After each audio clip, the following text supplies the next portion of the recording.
Vía Pública.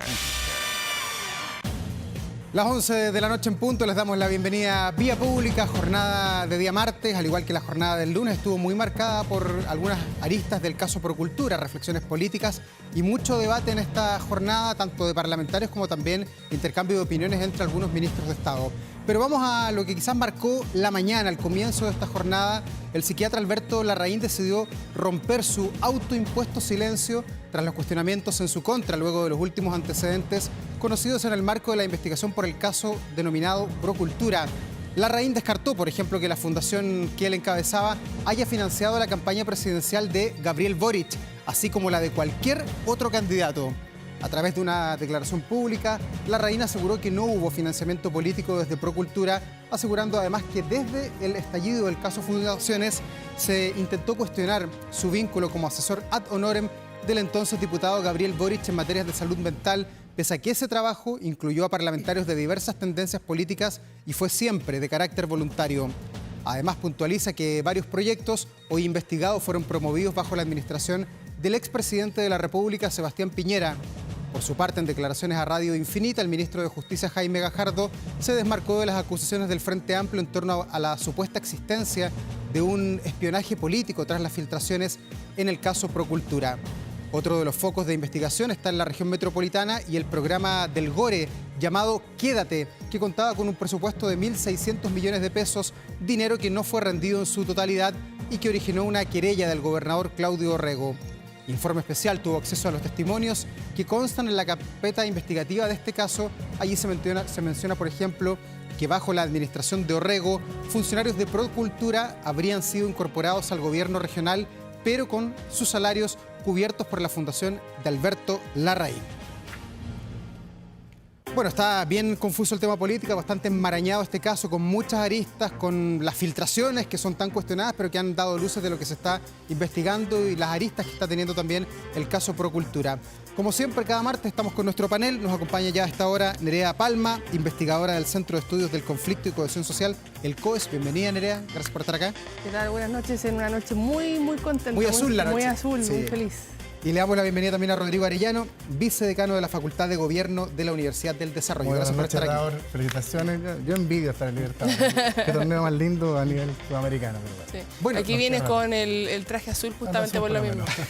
Nerea, vamos a la contingencia, a Procultura. ¿Qué tan cerca está este caso del Palacio de la Moneda, de la oficina del presidente Gabriel Boric? Estamos a martes y hemos conocido una cantidad de antecedentes tremenda. Sí, es tremenda la cantidad de antecedentes que hemos conocido durante estos últimos días. Ya conocíamos el caso Procultura, evidentemente, pero durante los últimos días esto ha crecido de manera exponencial para la opinión pública en términos del conocimiento que tenemos ahora.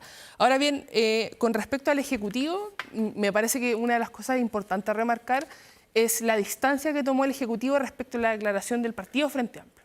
La del espionaje. La del espionaje, exacto, porque el Frente Amplio, digamos, la primera reacción que tuvo respecto a lo que conocemos se filtró es que esto era espionaje y esa en el fondo era la estrategia comunicacional del Frente Amplio.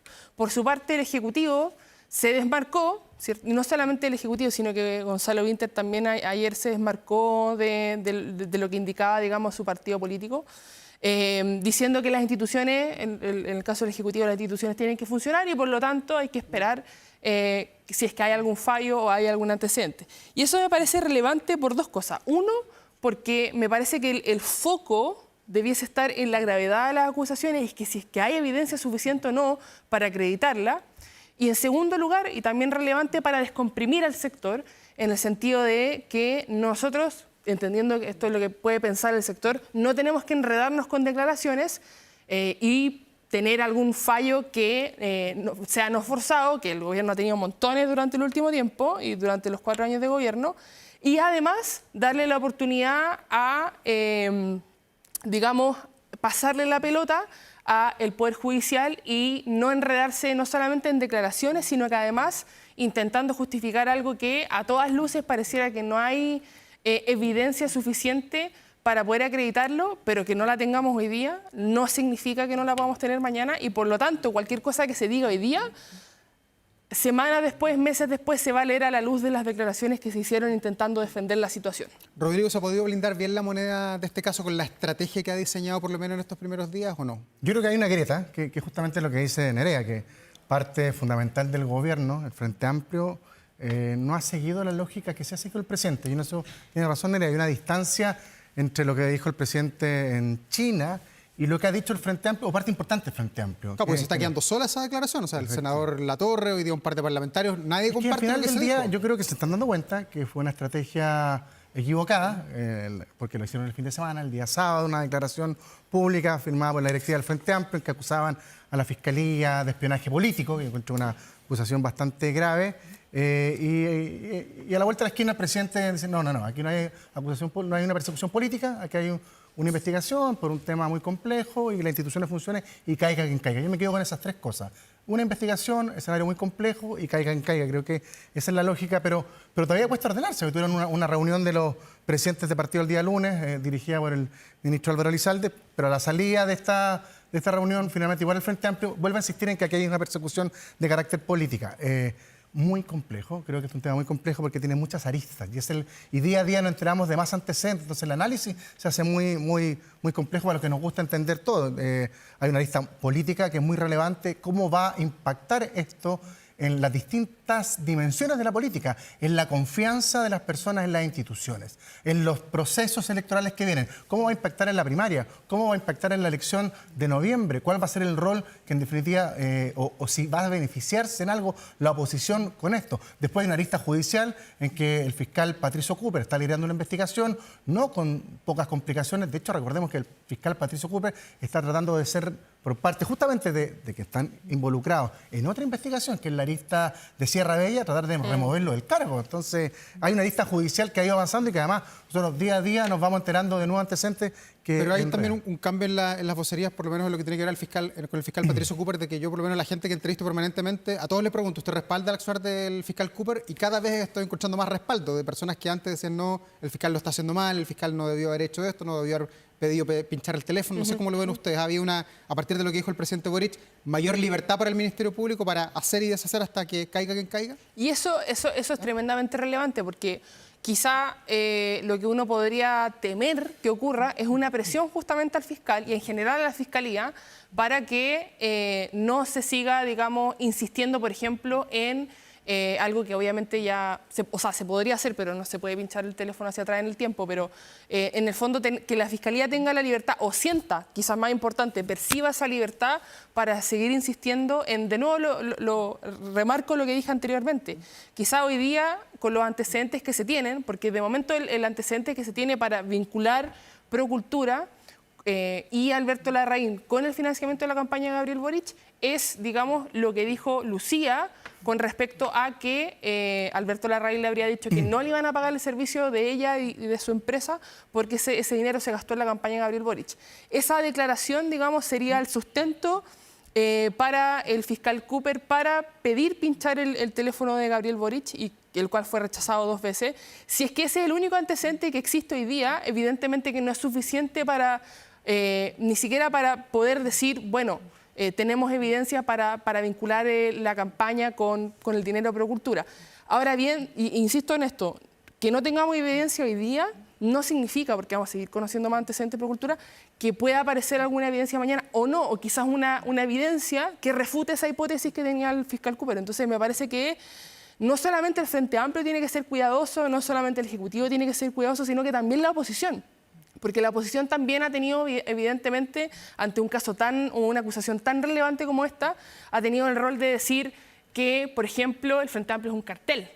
Entonces, desde ese punto de vista, me parece que nosotros tenemos que, digamos, como analistas políticos, intentar poner paño frío, es que es un caso en desarrollo, faltan antecedentes, y todo lo que nosotros digamos hoy día, quizás en algunas semanas más, meses más o un año, lo vamos a poder juzgar en base a la nueva evidencia que vayamos obteniendo. Rodrigo, ¿cuánto daño se le hace a la clase política, a la credibilidad de los políticos, del país también, de la clase política que nos gobierna, el que se hable nuevamente de financiamiento irregular de la política, un caso que muchos pensábamos superado después del caso Penta?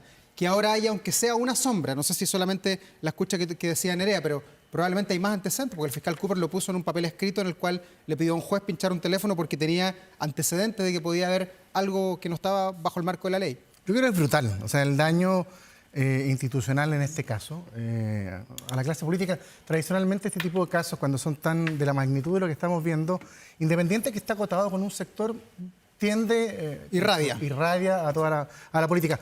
Por eso creo que, en definitiva, he visto una reacción muy potente de Chile Vamos y de Republicanos. Rápidamente vi algunas performances que me parecen desde todo el punto de vista acertado, pidiendo resultados, acelerando investigación, en la misma línea incluso del presidente, que se investigue hasta el final y caiga quien caiga, porque al final del día recomponer las confianzas en una sociedad que ha tenido problemas, que no ha estado exenta de complejidades, es muy dificultoso. Lo vimos la semana pasada, a las 6 comentábamos la poca confianza que existe en la democracia en este país, y este tipo de cosas son aquellas que de alguna forma golpean esas confianzas y creo que a veces son muy difíciles de recuperar. Por lo tanto, creo que es fundamental acá no solamente que en definitiva tengamos un rol del gobierno muy cauto, muy prudente y muy institucional, sino que además, ojalá, esto es difícil, pero que la justicia avance rápidamente, porque creo que estos tipos de casos no solamente dañan a un sector acotado, que sería el Frente Amplio en términos muy localizados, sino que a toda la clase política. Recordemos que ayer además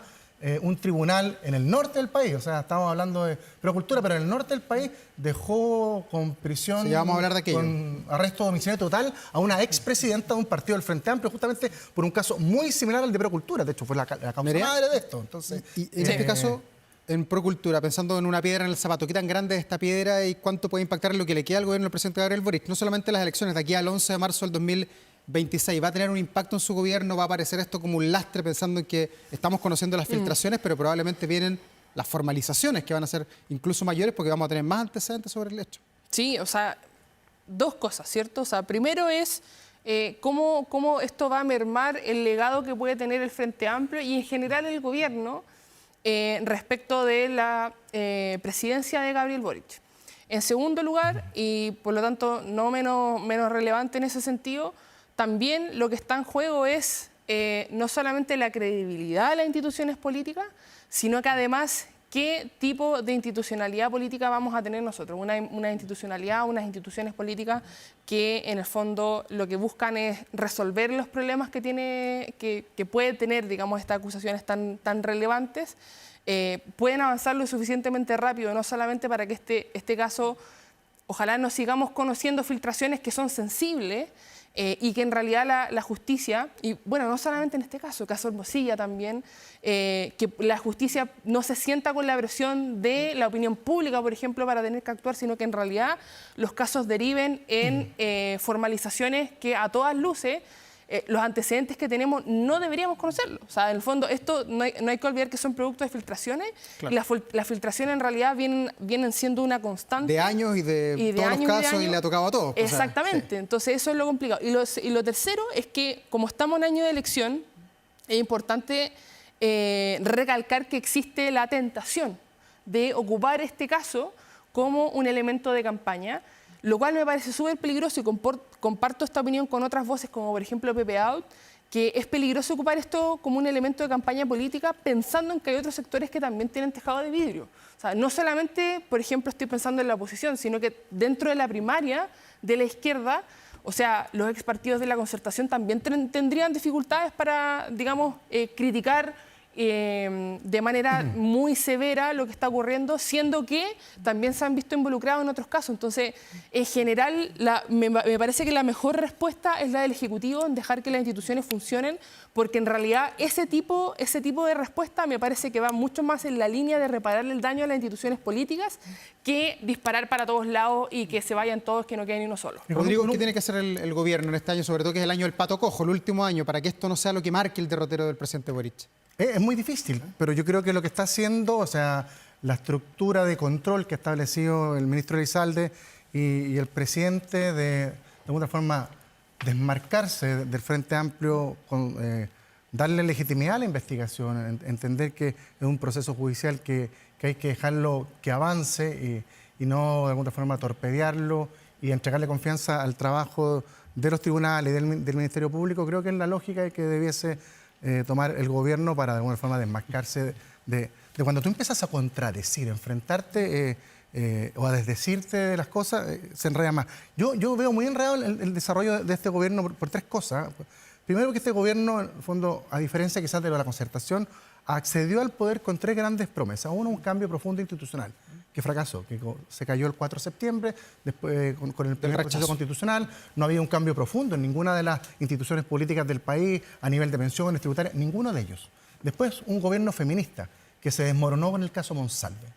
Esa promesa también quedó en el piso. Y la tercera era un nuevo estilo, una nueva ética de hacer política diferente, que fue básicamente lo que dijo, con un poquito de soberbia, el exministro Giorgio Jackson. Nosotros somos una clase distinta a nuestros antecesores, venimos a instalar un nuevo estilo transparente, somos éticamente mejores y morales incluso.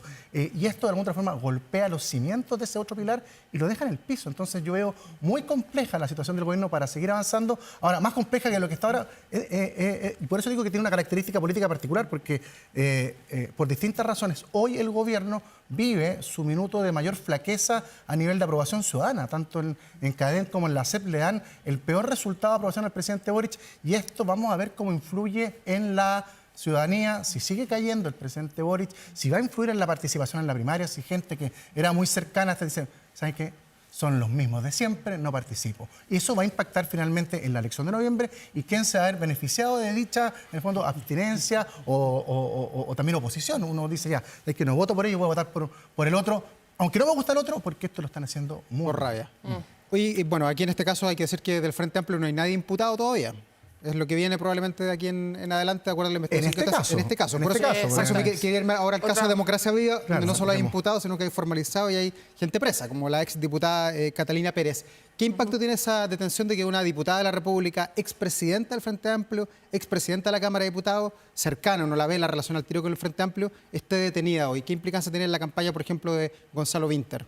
O sea, en el caso de Gonzalo Vinter y en general la candidatura, esta nueva candidatura prepresidencial del Frente Amplio, digamos, la estrategia debiese ser aislar lo más posible desafortunadamente. Si te he visto, para no me ella, acuerdo como decía un titular de La Segunda el otro día. Exactamente, o sea, esa línea evidentemente permite controlar los daños y cualquier vinculación que pueda tener ella, y no solamente ella, sino que aparentemente de los antecedentes que tenemos, su entorno más cercano con respecto a la candidatura presidencial de Gonzalo Vinter. Entonces, en ese sentido, me parece que el Frente Amplio, de momento, me parece que ha cumplido esa misión de intentar aislar ese efecto que puede tener la diputada, digamos, para poder frenar un poco y que no le afecte tanto, por lo menos, porque ni siquiera en la carrera presidencial, o sea, en la primaria. Porque de momento, o sea, de esto por lo menos, evidentemente que corre con ventaja la candidatura de Carolina Toá, y quizá en un segundo lugar Janet Jara también, pero evidentemente que esto le perjudica y le va a permitir de alguna u otra manera sacar, me parece, de todas maneras una ventaja, pensando en que en las primarias va a participar el electorado de izquierda, y por mucho que el electorado de izquierda y las personas que participan en primarias sean personas en general con altos intereses en la política y en general súper ideologizadas comparado con el resto de la población, evidentemente que este tipo de casos y la viabilidad política va a ser algo que va a pesar. No sabemos y no podemos aislar el efecto si es que eso realmente va a decidir el resultado de la elección, pero que va a tener un efecto, evidentemente que lo va a tener. Rodrigo, ¿cuánto daña esto la fe pública? Algo que te preguntaba hace un rato, porque la diputada Catalina Pérez no es la primera que está ni formalizada, ni desaforada, ni detenida. Está también hasta ahora detenido el diputado Pulgar y el diputado Ojeda del Partido Republicano en el sur de Chile. ¿Cuánto se daña la confianza, la fe pública? Son todos diputados, casi todos, que iban en el primer periodo. Ella no, pero el resto sí. Gente nueva que uno quizás esperaba mayor probidad. Ex diputado del Partido Republicano, porque mis amigos republicanos se pueden enojar después si lo tildamos ahí, porque fue rápidamente expulsado. Sí. Fíjate que ahí el Partido Republicano dio una muestra, en el fondo, de probidad y tener quizá un estándar distinto al que por lo menos tuvo en su minuto el Frente Amplio con Catalina Pérez o con otros implicados, que no tuvo en el fondo esa rapidez como para anticiparse a lo que se venía. No, lo que dije yo anteriormente es tremendo. Independiente de que sea muy focalizado, muy identificado con un sector, cualquier elemento de corrupción de la magnitud de la que estamos hablando, de la falta de probidad, del engaño, porque a veces es muy distinto, Davor, cuando los engaños tienen que ver, o los delitos con lo privado, que con lo público. Aquí estamos hablando de recursos que estaban destinados a las personas más necesitadas, campamentos, proyectos para capacitar a mujeres, proyectos de salud mental, que recursos de los chilenos se destinen, de los chilenos más necesitados, se destinen o se mal utilicen para lo que sea. Puede ser para financiar una campaña, puede ser para subirse sueldo, puede ser para gastos particulares. Claramente complica, daña y de alguna forma impacta en la credibilidad, en la confianza en las instituciones que, insisto, las instituciones políticas hoy viven una crisis de confianza brutal. El otro día voy a volver de nuevo porque creo que una encuesta que vale la pena mirar y observar a la luz de lo que estamos viendo hoy en día. Pero la encuesta se ponía a las instituciones con más confianza y todas las instituciones de carácter política, todos los poderes del Estado estaban abajo. Abajo. Con 8 o 6%. Exacto, sí. abajo de la pirámide. Y eso es brutal. Cuando las instituciones en una democracia empiezan a fragmentarse, a erosionarse, empiezan justamente los problemas de convivencia, pueden surgir populismo. O sea, tiene una arista, esto no tiene una arista judicial, no tiene una arista electoral política, sino que más tiene una arista política institucional, y eso de alguna forma complica mucho también el desarrollo de esta actividad que a todos de alguna forma nos gusta y creo que le hace muy bien al país, pero aquí estamos viendo que justamente se daña uno de los pilares fundamentales. Oye, dejemos estos casos que están vinculados con la corrupción, vamos a las presidenciales, que también están entretenidas. Hemos preguntado por otros candidatos que han ido apareciendo. El que apareció esta semana es Marco Enrique Osminami, que va por quinta vez, quiere hacer un récord en la historia, superar incluso a Salvador Allende. Va a recolectar las firmas. En la última elección sacó 7.61% de los votos. La pregunta para Nerea es, ¿a qué juega a esta altura Marco Enrique Osminami? ¿Es relevante como candidato? ¿Puede tener arrastre en la ciudadanía o no? Esa es la pregunta del $1.000.000, porque en el fondo, hoy día, por ejemplo, en la izquierda, que sería donde en general Marco Enrique Osminami está buscando Él fue convencer socialista el electorado. en algún minuto, claro. Exacto. Y en general lo que nosotros vemos es que en su candidatura del 2009, donde digamos fue el éxito más grande que ha tenido hasta ahora, 20%. de un 20%, que no deja de ser, pensando en que en ese momento teníamos sistema electoral binominal y por lo tanto los partidos que tenían representación parlamentaria y que por lo tanto tenían, digamos, eran los partidos más fuertes, eran los partidos de la concertación, y era difícil pelearle, no solamente, o sea, dejando de lado las elecciones legislativas, sino que era difícil pelearle el espacio en general a una, en este caso, una candidatura presidencial a los partidos de la exconcertación, ¿cierto? Entonces, en ese, digamos, contra todo pronóstico, logra, digamos, alcanzar un 20%, pero me parece a mí que ese 20%, y viéndolo en retrospectiva, me parece que está muy marcado a la crítica a la exconcertación, digamos. Y ese rol hoy día lo cumplen otros partidos políticos. O sea, por ejemplo, el Frente Amplio, una, digamos, de sus banderas de luchas iniciales fue crítica a la exconcertación de partidos por la democracia. Obviamente también a la oposición, pero buscando el votante de izquierda, una crítica a la exconcertación. Me parece que en general, por ejemplo, el discurso de anticlase política podría estar mejor enmarcado hoy día, al menos por Franco Parisi, teniendo en consideración el resultado de la última elección del 2021, donde salió tercero en la primera vuelta, que, por ejemplo, Marco Enrique Osminami, que lo hemos visto en general, sin un norte, digamos, fijo o claro respecto a cuál va a ser su diferencia, no solamente con el Frente Amplio. Está partiendo todavía, pero en general lo que quiero decir es que no le veo un espacio claro, no le veo un vacío en donde él se pueda posicionar, porque hay otros, desde el 2009 hasta ahora, ha crecido, digamos, ese espacio de crítica que antes tenía Marco Enrique Osminami, entonces va a tener que distanciarse de manera más profunda, y me parece que hasta el día de hoy lo que hemos visto, su diferenciación más grande, es un estilo confrontacional, mucho más que el 2009, mucho más que en sus candidaturas pasadas, que me parece que podría intentar, digamos, posicionarlo de mejor manera. Rodrigo, ¿cuánto vale la experiencia, la quinta vez en este caso Marco Enrique Osminami, y qué electorado busca? ¿Coincides con Nerea en que no tiene un nicho claro o si ves más nítido? No, yo sí creo que tiene un nicho claro, o sea, claramente centro-izquierda y ¿por qué eligió? O sea, le robaría votos a Carolina Toá. ¿Por qué eligió esta semana? ¿Por qué fue ahora y no fue en 2 semanas más después de la primaria? Porque yo creo que Marco Enrique está leyendo que la crisis que está viviendo el gobierno con el caso Procultura puede abrir una posibilidad justamente para esto que comentábamos anteriormente, que son personas un poquito por fuera, con un discurso irruptivo, aunque es conocido, pero que no forma parte del oficialismo ni del gobierno y que puede de alguna otra forma estar observando que aquí existe una posibilidad justamente para, dependiendo del resultado, por cierto, de la primaria, para reencantar una oposición, una centroizquierda que esté desencantada con los resultados del gobierno institucionales, con los resultados del gobierno a nivel de proceso y con los resultados del gobierno a nivel también de su comportamiento, de la forma en que han hecho la gestión. Y yo creo que, más allá de la repetición, yo insisto, yo creo que la experiencia en esta elección, o sea, ser un político que haya tenido tradición, que haya participado en el Congreso, va a valer, va a ser un elemento, a diferencia de otros sistemas electorales o de otras elecciones donde la novedad vale mucho. Yo creo que acá lo importante va a ser la experiencia de la gente.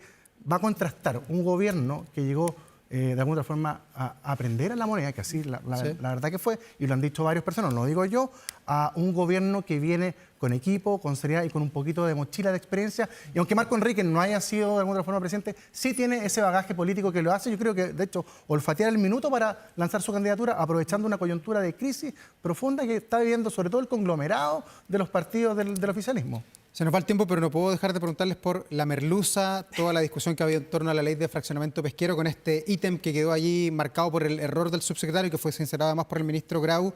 ¿De alguna manera se ensució la discusión? ¿Está viciada la ley completa? No sé cuál es la mirada que tiene Nerea, porque hay varios parlamentarios que dicen hay que hacer todo de nuevo, otros dicen no, hay que discutir ese puro punto. Hoy día no hubo acuerdo en el Parlamento, pero esto va a seguir probablemente. Sí, esto va a seguir, por lo menos todo indica que va a seguir por lo menos 2 semanas.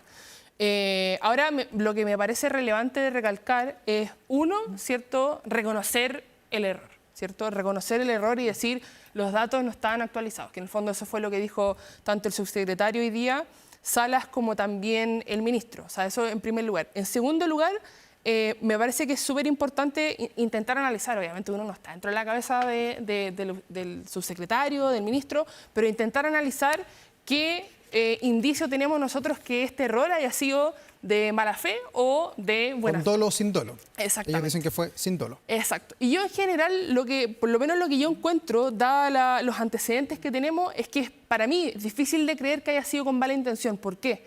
Porque si bien esos datos no estaban actualizados, el resto de los integrantes de la comisión sí podían tener acceso a los datos reales actualizados, que eran públicos, y que por lo tanto iba a ser muy difícil que se pudiese pasar por debajo de la mesa que esos datos eran en el fondo los reales. Entonces, esa desinteligencia de mostrar datos desactualizados, teniendo en consideración que los datos reales, digamos, actualizados eran públicos, es al menos una estrategia muy cuestionable que podía ser, digamos, pillado de manera muy, muy sencilla. Como lo alertó Pacific Blue, que fue la propia empresa la que alertó aquello. Exactamente, y también el diputado PC que dijo yo tenía los datos actualizados porque los revisé con mi equipo antes de entrar a la comisión. Entonces, desde ese punto de vista me parece no solamente un error burdo, sino que además me parece muy difícil creer que haya sido con mala intención, entendiendo que los datos son públicos. Rodrigo, ¿cómo ves este tema? ¿Debió haber pagado con la cesación del cargo del subsecretario Julio Salas, que fue lo que pedía a gritos en la oposición esta semana? Y no solamente la oposición, sino que también parte del oficialismo. El senador que preside la Comisión de Pesca, el senador también del Biobío, Saavedra. También dijo que no podían continuar. O sea, eso ya, la incapacidad técnica, tanto el subsecretario como el ministro, supera las barreras ideológicas, porque también gente del oficialismo ha pedido que no continúen. Y la verdad que yo creo que, tú dices, es un error burdo, pero en derecho, los errores burdos y la culpa se asimilan al dolo, porque es tan brutal los errores que pueden generar un daño tan profundo como lo estaba generando esto, dejando 2.500 familias de la zona del Biobío sin empleo. A mí no me calza que todavía este gobierno, yo sé que era un gobierno que no ha tenido mucha manejo con las cifras económicas, no la tiene ni la jefa de presupuesto, ni el propio presidente durante la campaña presidencial, pero un ministro que llega al Congreso a discutir una ley tan relevante como la ley que busca modificar la ley de pesca y un subsecretario que confluyen en cifras equivocadas frente a la oposición, más allá de la responsabilidad del parlamentario de investigar, es un error grave. Y en cualquier lugar del mundo ese error grave se paga con consecuencias políticas. Y en el caso del subsecretario y el ministro de Economía es la salida del gabinete. Esas son señales claras que tiene el gobierno. Aquí la incompetencia se debe pagar con responsabilidad política. Y la responsabilidad política en este caso es la salida. Yo todavía no me explico cómo el presidente, me imagino que la gira quizás pueda complicar esto, pero cómo no ha podido sacar a un ministro y a un subsecretario que no han sido capaces de al menos discutir con cifras correctas frente al Congreso. Ya. Nerea, lo último, la gira del presidente Gabriel Boric a China y Japón, ¿cómo la observa? Han pasado muchas cosas acá en Chile, el presidente está afuera, pero ha parado, ha hablado con la prensa y ha entregado también declaraciones muy relevantes, como por ejemplo la del caiga quien caiga en el tema procultura. Exacto. ¿Va a ser exitosa esta gira? ¿Nos va a ir bien con Xi Jinping o muy cerca de China y muy lejos de Estados Unidos? Sí, bueno, al final esa es la pregunta que no solamente nos vamos a hacer el resto de la gira, sino que en general me parece que todo el gobierno de Donald Trump, yo creo que vamos a estar conversando esto. Porque en general el Asia-Pacífico es un área de interés no solamente para Chile, sino que para toda América Latina, teniendo en consideración, que, salvo Paraguay, que nuestro socio comercial primario es China. Y que por lo tanto esta digamos, tensión que existe hoy día entre Estados Unidos y China no solamente golpea a Chile, y lo va a seguir golpeando, quizás tenemos una tregua pequeñita, no sabemos en realidad porque es todo tan volátil de momento que no sabemos exactamente, pero en general lo que nosotros vamos a estar conversando no es solamente si es que podemos sacar algún provecho de esta gira, sino que además sí podemos tener la libertad no solamente de tener como socio comercial a China y el Asia-Pacífico en general, sino que si es que eso además no nos trae problemas con Estados Unidos, considerando que también es un segundo socio comercial que tenemos tremendamente relevante. Rodrigo, cortito. Muy cortito, Sí, pues, prudencia. Hasta el minuto, sí. Al final, más allá de las reuniones que sostenga el presidente, eso es lo que dice y lo que hace. Y hasta el minuto, de alguna otra forma, probablemente el caso de Procultura u otras cosas, lo ha inhabilitado de enfrentarse, como en otras oportunidades, con el presidente Trump, que sabemos cómo de alguna forma responde. Y hasta el minuto la prudencia, tanto en las declaraciones como Procultura, como también en la relación comercial con Estados Unidos, han estado presentes en esta gira, así que hasta el minuto estamos zafando los que estamos viendo la política con preocupación por lo que puede pasar al otro lado del continente americano. Nerea, Rodrigo, muchas gracias, como siempre, cada martes, gracias por estar aquí y ayudarnos a entender lo que está pasando en el país. Bien, muchas gracias. Gracias, buenas noches. Y ustedes recuerden que ahora Kame ERP tiene inteligencia artificial incluida sin costo en todos sus planes. Con Kame tienes toda tu información financiera en la palma de tu mano y gracias a Kai, su inteligencia artificial, comprenderás mejor tus números y tendrás las mejores recomendaciones para tu negocio. Toda la información está publicada ahí en kame.cl. Vamos a la pausa, enseguida estamos de regreso aquí en Vía Pública. Hoy América Latina está de duelo, falleció Pepe Mujica, 89 años, expresidente del Uruguay, pero más que eso, un hombre de América Latina, no en vano hoy día los portales de internet, no solo de Chile, de Uruguay, de América Latina y también de buena parte del mundo de habla hispana, tiene a Pepe Mujica ahí en su rol principal, en su principal carátula, porque fue un hombre de su tiempo que marcó y que dejó mucho. Queremos hablar sobre el legado, lo que significó también para América Latina, y estamos acá en el estudio con Federico Rojas del Instituto de Estudios Internacionales de la Universidad de Chile. Bienvenido, Federico, gracias por estar acá. Muchas gracias, Davor. Y también desde Montevideo, desde el Uruguay, nos acompaña hasta ahora Mauricio Rabufetti, periodista y autor del ensayo crítico José Mujica, La Revolución Tranquila, entre otros libros. ¿Qué tal, Mauricio? Gusto de saludarte. Muchas gracias por la invitación. Bueno, Mauricio, quería partir contigo comentando, lo vi en Twitter hace algunos instantes, tú estuviste hace muy poquito con Pepe Mujica, hace 2 semanas decías. ¿Cómo fue ese último encuentro? ¿Con qué recuerdo te quedas después de tantas y tantas conversaciones? Correcto, sí, tuve la oportunidad, el honor, diría yo, de hacer la última entrevista televisiva documental con José Mujica, siendo yo un periodista que, digamos, mi antecedente es el haber escrito un libro, como mencionabas, que fue publicado en Chile, por cierto, y que me permitió abordar desde una perspectiva neutral y de investigación a este personaje tan particular, tan carismático. El encuentro fue particular por el momento, porque Mujica sabía que se estaba muriendo y sin embargo yo lo que me encontré fue una persona enamorada de la vida, una persona que me habló por momentos como si no hubiera un futuro inmediato de fin de vida. De hecho, hoy lo he contado varias veces, de toda la entrevista, de todo el rato que estuvimos recorriendo su chacra, como decimos aquí, de todo el rato que estuvimos charlando incluso fuera de cámaras, me quedó una anécdota que me ha gustado compartir hoy. Él plantaba en su huerta, ¿no? Plantaba en sus tierras, y me dijo que tenía 1000 estacas de higueras para trasplantar en primavera. aquí la primavera, como en Chile, es en septiembre. Él sabía que no iba a llegar, pero por ese momento, por ese ratito, se olvidó y volvió a mostrar ese amor por la vida que se notaba que tenía a flor de piel. Y la verdad que de toda la charla fue lo que me quedó, ¿no? Si tuviera que definirlo, diría que era un verdadero enamorado de la vida. Federico, como experto en lo que pasa en América Latina, ¿por qué se transformó en una persona tan importante? Él gobernó el Uruguay entre el 2010 y el 2015. Estamos hablando ya más de 10 años, sin embargo, su semilla quedó. Es admirado hoy día por moros y cristianos en el mundo político. ¿Por qué? Hay dos aspectos que creo que son clave.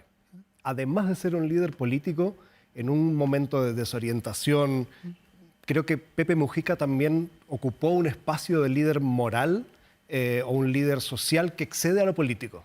Entonces, quizás ahí podemos encontrar una respuesta de por qué su influencia llega un poco más allá del Uruguay y por qué también en otros liderazgos políticos ha sido tan influyente. Los últimos meses de su vida vimos que recibió visitas de presidentes en ejercicio que iban a pedirle consejo, a hacerle preguntas. Entonces, creo que eso excede su rol político, excede su rol como presidente, sino que en su aspecto humano, José Mujica ocupó un espacio que iba más allá de la presidencia. Quizás lo compararía en el tipo de liderazgo con el estilo que tuvo el Papa Francisco y que por eso excedió un poco a su público objetivo. ¿Sí? Llegó un poco más lejos y por lo tanto, en una época de desorientación, de falta de ese tipo de referencias, llegó más allá. Mauricio, ¿cómo se formó este líder político en medio de las revoluciones, en los años 50, años 60, con el mundo dividido en la Guerra Fría, con dictaduras en América Latina, con una mirada quizás para el patio trasero de lo que era la gente que vivimos acá en América del Sur? ¿Cómo eso formó, además de las guerrillas, a Pepe Mujica para transformarse en lo que se transformó a partir de su presidencia en el 2010? Bueno, él viene de un partido político tradicional. Él era militante del Partido Nacional, que hoy es un partido que está en la centro derecha, pero que en aquel momento tenía un espectro tal vez un poco más amplio que el que tiene hoy. Luego pasó a formar parte de la guerrilla del Movimiento de Liberación Nacional Tupamaros. Estuvo preso, como ustedes saben, durante 13 años y cuando se reinsertó en la vida política uruguaya, en democracia, formó una agrupación que es el Movimiento de Participación Popular, que fue el que lo llevó primero al Parlamento, después a ser ministro y después a la presidencia. Ese es el recorrido que Mujica hizo durante su vida política aquí, pero tengo que decir que coincido muchísimo porque con lo que señalaban recién, realmente Mujica aparece y trasciende las fronteras de Uruguay en un momento en el que hay en el mundo una crisis de liderazgo profundísima y se convierte, por obra y gracia de sus discursos, que siempre miraron al futuro, siempre apuntaron hacia adelante, se convierte en alguien que podríamos decir es un líder positivo en oposición a muchos políticos principalmente, que definen su existencia a partir de la creación de un enemigo enfrente, ¿no? El que está en la vereda de enfrente no es mi par con el cual yo tengo discrepancias, sino un rival, un enemigo. Y eso es algo que diferenció a Mujica en su discurso y que lo hizo de alguna manera un referente. Decías, un referente moral. De manera más coloquial, en los últimos tiempos era algo así como el viejito sabio de la tribu, al que muchos efectivamente, como bien decían recién, le venían a pedir consejo. Aquí en Uruguay, por supuesto que tiene detractores y tiene partidarios, pero en los últimos tiempos se dedicó, además de la política partidaria, que era probablemente lo que más le gustaba, se dedicó también a hablar un poco de filosofía, ¿no? Y como te contaba, tuve la oportunidad de charlar un poco de cuestiones fuera de coyuntura con él y bueno, realmente era algo así como una suerte de gurú, ¿no? Nosotros los periodistas decimos tiraba un titular cada 5 minutos porque es tan conciso con las frases que bueno, hay para elegir, ¿no? Cuando se ponía a hablar, todavía estoy en tiempo presente, se ponía a hablar de filosofía y bueno, de su amor por la tierra y de su amor por la vida. Federico, ¿qué pasa con las izquierdas latinoamericanas? De alguna manera uno podría ver, mirando el mapa de lo que ha pasado a este lado del mundo, que de alguna manera Pepe Mujica llenó un vacío que había dejado Fidel Castro como el líder de las revoluciones a este lado del mundo. ¿Es así? Y lo otro, después de Pepe Mujica, ¿qué viene? ¿Quién toma esa posta? Es difícil encontrar un reemplazo. Parto por la segunda pregunta. Tal vez Lula da Silva puede ocupar un espacio político, pero no sé si puede ocupar o reemplazarlo en ese espacio de liderazgo moral que mencionaba antes. Lula quizás tiene más resultados políticos para mostrar en Brasil de los que tenía Mujica en Uruguay. Puede enumerar resultados más concretos. Sin embargo, esta otra instancia humana, moral, no está tan presente en su discurso. Quizás ahora, con mayor edad, podría ocupar ese espacio, pero todavía no lo ha hecho. Y respecto de las izquierdas, efectivamente, el gobierno de Mujica fue entre 2010 y 2015 y era un momento de un auge, por lo menos 2010, 2011, hasta 2012, sí, de estos gobiernos, pero empieza a vivir también Mujica la declinación de estos gobiernos. Entonces, creo que quedan un poco a la deriva en este otro aspecto y se necesita este tipo de liderazgos. El impacto que tuvo Mujica, por un lado, y que tienen este tipo de, llamémoslo, liderazgos más humanistas, más centrados en lo humano, en las preocupaciones del humano, en aspectos incluso existenciales, me parece que hoy tiene un impacto que todavía no está del todo desarrollado en las izquierdas y que necesita Madurez. Sí. Mauricio, quiero volver contigo. ¿Cuánto de la prominencia, la bonomía también del presidente Mujica tiene que ver con la sencillez, con la chacra de la que tú hablabas, con el mate en la mano, con el Volkswagen Escarabajo que lo manejaba tupido y parejo para la televisión? ¿Cuánto de eso tiene que ver con la forma en que, por ejemplo, llegó a los jóvenes? Se convirtió en un gurú, un líder de los jóvenes de Uruguay y también de América Latina. Muchísimo, muchísimo, porque cuando vos sos vos es la forma, cuando tú eres un líder político y defiendes o promueves un mensaje o una forma de ver, pero no tienes con qué sostenerla, con qué legitimarla, tu credibilidad cae. Y la gran fortaleza en la comunicación de Mujica era que su mensaje de austeridad, contrario al consumismo en una era en la que todos consumimos a mansalva, estaba sostenido en una forma de vida que era real. Muchas veces me han preguntado, ¿es verdad que vivía en una casa chiquita? ¿Es verdad? Sí, es verdad, pero es verdad como viven muchísimas personas, con el detalle de que él era presidente de la República, pero siempre vivió de la misma manera. Él era una persona con un enorme desapego de lo material, un estoico, una persona que vivía con austeridad. Cuando lo calificaron como el presidente más pobre del mundo, la referencia que tuve yo inmediatamente fue que la expresión le molestó por lo irreal, porque en realidad él no era una persona pobre, él era dueño de tierras que compraron con su compañera, con su esposa Lucía Topolansky, tenía un patrimonio nada despreciable, él no era pobre, él simplemente era una persona austera y sencilla. Cuando tú entrabas a la casa de Mujica, había cosas que te llamaban la atención, hay cosas que te llaman la atención, yo estuve hace 20 días, hay cosas que te llaman la atención, hay lugares en donde hay remiendos, es una casa sumamente acogedora porque es de verdad, es real, se ve calor de hogar allí. Pero es una casa muy sencilla, con ventanas de madera, sin dobles vidrios por el frío, sin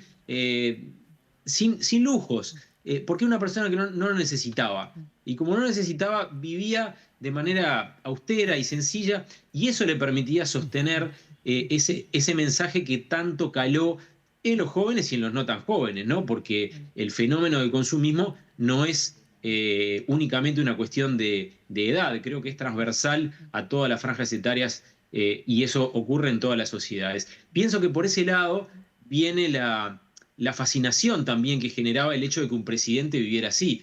Tú eres periodista, yo soy periodista, sabemos que cuando entrevistamos a un presidente, en general están rodeados de seguridad y de lujo.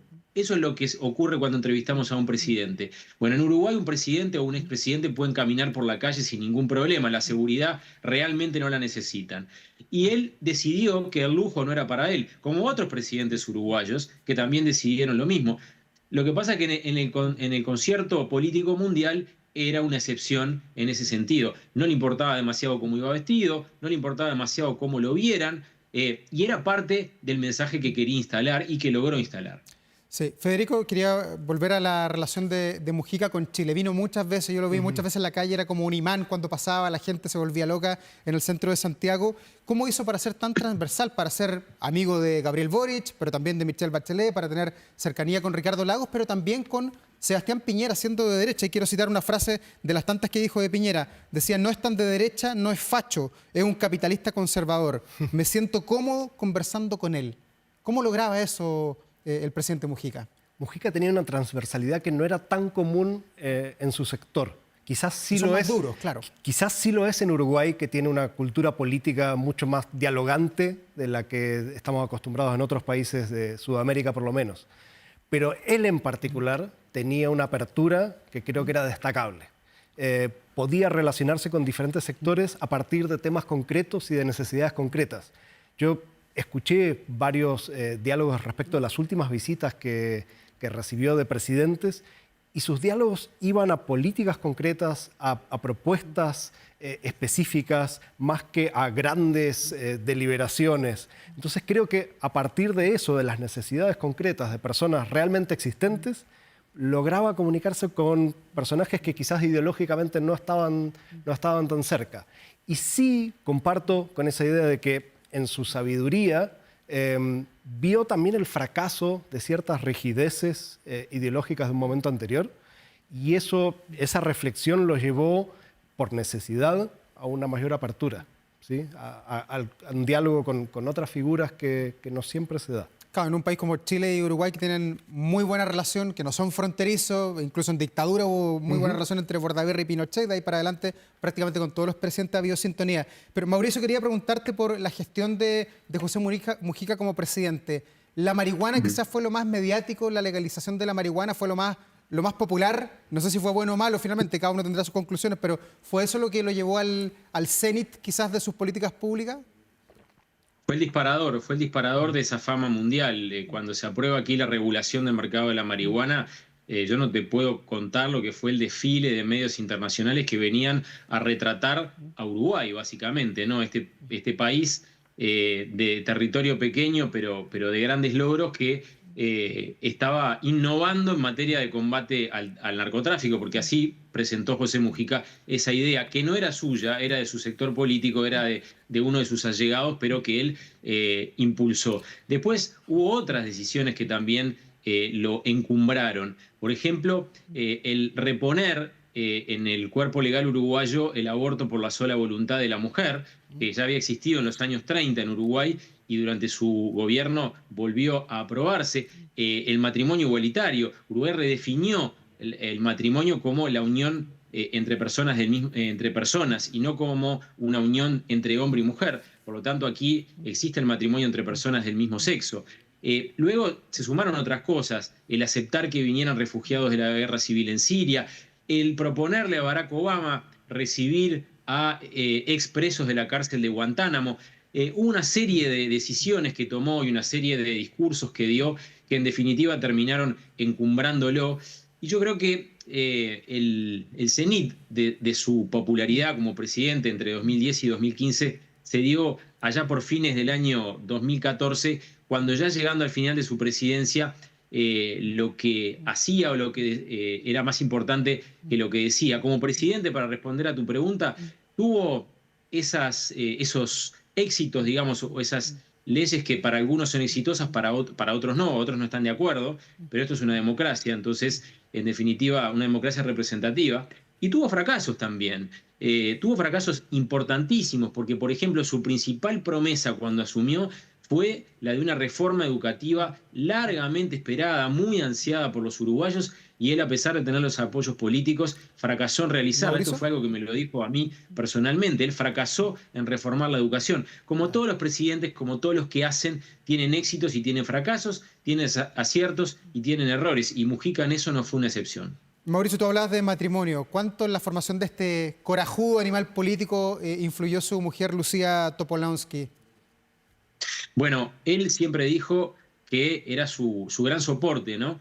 Yo te confieso que las veces que me ha tocado tratar a Lucía, que fue yendo a hacer entrevistas a lo de Mujica, lo que vi fue una mujer muy fuerte, ¿no?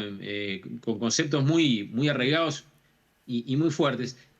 Lo que te puedo decir es que él siempre la tuvo, siempre la mencionaba con un gran cariño y como un gran pilar de su existencia, ¿no?